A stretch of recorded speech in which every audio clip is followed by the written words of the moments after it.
Hello, so this is the presentation on an absurd reasoning in Albert Camus. So here's the Albert Camus presentation scope. So here's a little about Albert Camus, born in 1913, died in 1960.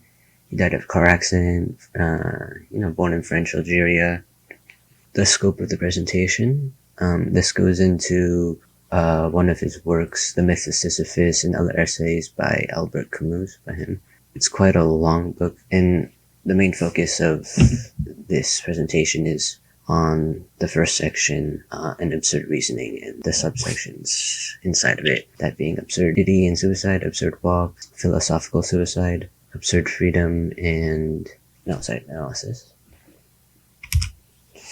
So this is kind of the flowchart for the structure of this. Starting with life's meaning, humans are kind of searching for the meaning of life, and Albert Camus says this leads to the crisis of suicide as like way out of life's meaning, it being absurd. The absurd here is a clash between like the desire for meaning and how the world doesn't really offer a clear answer.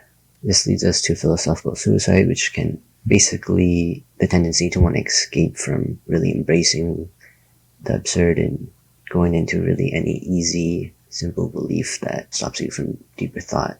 By not doing that, you could embrace the absurd, and this leads us to embracing the absurd, and by embracing the absurd, it could lead you to sort of freedom and passion in the revolt of absurd itself.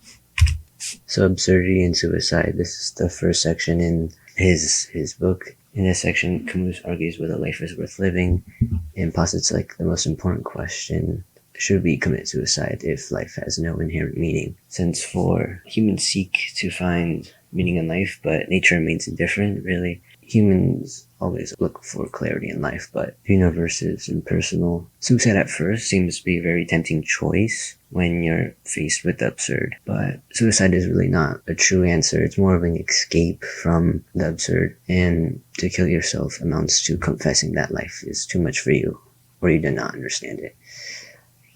While avoiding the struggle, it really gives up any true engagement with the challenges.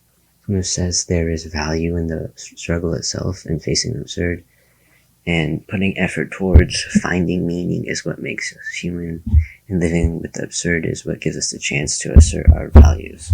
The quotes here we have: there is only one serious philosophical problem, and that is suicide.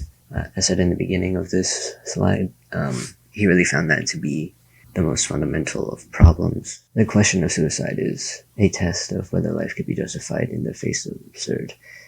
The second quote here, habit, dying voluntarily implies you recognize even instinctively the ridiculous character of habit, the absence of any profound reason for living, the insane character of daily agitation, and the uselessness of suffering. Quite a long quote, but to sum it up, it's saying here that by dying voluntarily, you're kind of acknowledging the absurdity and pointlessness of life. It's sort of repetitive routine, and that the quote is really here is emphasizing that there is no deeper inherent reason to live. Camus wants us to like challenge whether such a reason exists. So in this like constant routine here, Camus says that the suffering is an important part of living itself.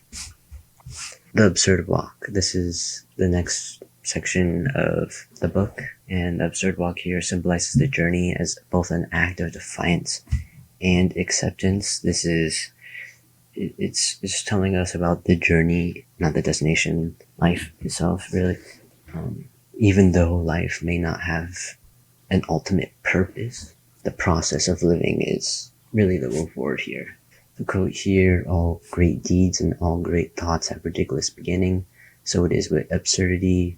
One day the why arises and everything begins in the wariness, tinged with amazement. The context of the quote is on the repetitivity of life itself, going through like the actions day after day, week after week, year after year. There's a repetitiveness of it, and Camus tells us that at some point you're gonna ask the why. Like, why do you keep on continuing this routine, this cycle of again and again? And once you go down this line of questioning, the absurd here is what sort of arises. And instead of being scared and fearing this you are to sort of embrace this absurdity and accept that there is no ultimate meaning in life and try to find value in the journey itself. So, philosophical suicide, this is a pretty key idea in what Camus has to say on absurdity. So, firstly, Camus describes philosophical suicide as the invasion of embracing the absurd. It's to shut off the mind from acknowledging the absurd and stifling the creative curiosity of humans. Philosophical suicide really is to stop yourself from accepting the absurd. It's to remain almost fearful of its full brevity or knowledge. He critiques religion in this section, going into what belief does. Belief is, through religion or otherwise, only like a temporary solution to the anxiety that comes with acknowledging the absurd and facing it fully. Belief could give you sort of a simple, easy, stock answer to the fundamental problems of life, and while all these may be comforting, they're just distracting you from embracing the absurd in Camus's eyes. They're sort of false solutions. Also on belief in justice. Justice really provides a sense of fairness in the universe with karma, heaven and hell. The good people are rewarded, the bad are punished, to infinite hell or happiness in the afterlife or good. Belief really quells this anxiety of the world not having any fairness, but one must really acknowledge how life truly isn't fair and how the world is letting the belief in this part off. Belief in God, be it any sort of spirit, technology, or can be like a philosophical suicide if they are denied the inherent meaningless of life. So really, any belief, if you believe in like future utopia or something like that, and you ignore the absurdity of life, you're really depriving yourself of the opportunity for revolt and engagement against absurdity and living a true life. The quote here, it bears some comparison of the bare fact and insert reality between the action and the world that transcends it. The absurd is essentially a divorce. It lies in neither the elements of compared. It is born of their confrontation. Absurd is not in man nor in the world, but in their presence together. This quote is about the absurd. Camus is describing the absurd as a concept, not just the absurd. The is important here. He shows it as a concept of comparison. One cannot exist without the other.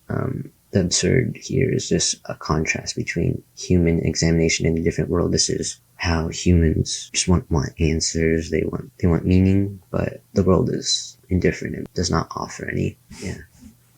So absurd freedom. Camus starts with opening this up with stating that there are some undeniable facts, and those are that he desires unity and meaning, and the world is really unable to provide this. The tension of the want and the indifference of the world is absurd. He goes further to lay out how consciousness allows for the acknowledgement of the absurd, and how one must not deny the absurd or be controlled by it, but confront it. And by confronting the absurd, you can achieve true freedom. Consciousness and the absurd. Humans are really different from animals. Think of your dog, your cat, a parrot. They don't really seem to have any capability of reflection on their life or awareness to the absurd. And that's really what makes us different. Our ability to kind of self-reflect and know the absurd. So here's suicide. By recognizing absurd, it shouldn't lead to self-destruction, religious faith, in despair, throughout nihilism, are forms of surrender. Revolt is a direct acceptance of the absurd. Living is keeping the absurd alive. So this is to say that one must neither deny the absurd or just be crushed by it. And you gotta really confront it daily. The absurd man knows that there is no really higher order. Death is really the only certainty, and any hope for our afterlife is just an evasion from true freedom. This sort of true freedom is what gives life purpose. Without hopes or like an ultimate purpose, one is really able to live freely and experience as much as they really want. So the quote, suicide is a repudiation.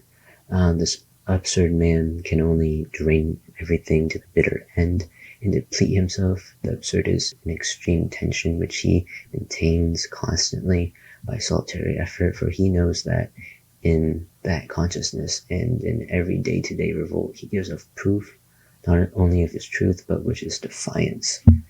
So this is saying a lot, but suicide is really an escape from the absurd world. Saying here, this is suicide is repudiation, and it kind of stops you from really facing the absurd, facing the challenge. This is bad since there's value in the never-ending struggle, and by continuing to live and acknowledging the inherent lack of meaning is an act of defiance against absurdism. It's a testament to human pride and freedom, and true freedom deriving from confronting the absurd. So this is the Absurd Internet Encyclopedia of Philosophy and Interpretation. This is another source's interpretation of the absurd, little bits of it. So they talk about Camus being a real important figure in the absurd for some of his works. I mean, this work in particular with Sisyphus too. You could see his ideas in literature around the world, philosophy, and modern culture with Seinfeld and The Simpsons. The absurd is defined as arising from the confrontation of a bare fact and certain reality. Acknowledge that part. And these are kind of the three responses that Camus kind of goes through. Physical suicide. It's rejected by Camus, as we kind of seen earlier, as a cowardly thing. Philosophical suicide, again, rejected by him. It really gives you a false hope and artificial order. And authentic acceptance. This is embracing absurdity as a form of revolt. True freedom, the authentic acceptance of absurdity is very important in this. Modern relevance.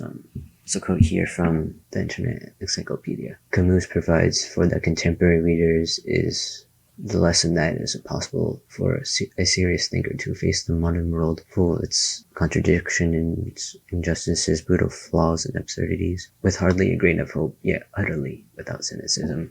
It's pretty powerful here.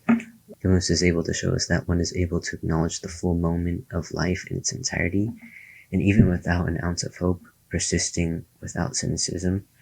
And Camus's unwavering stride toward living even in the face of uncertain reality shows us how he can serve to be as a model of modern thought.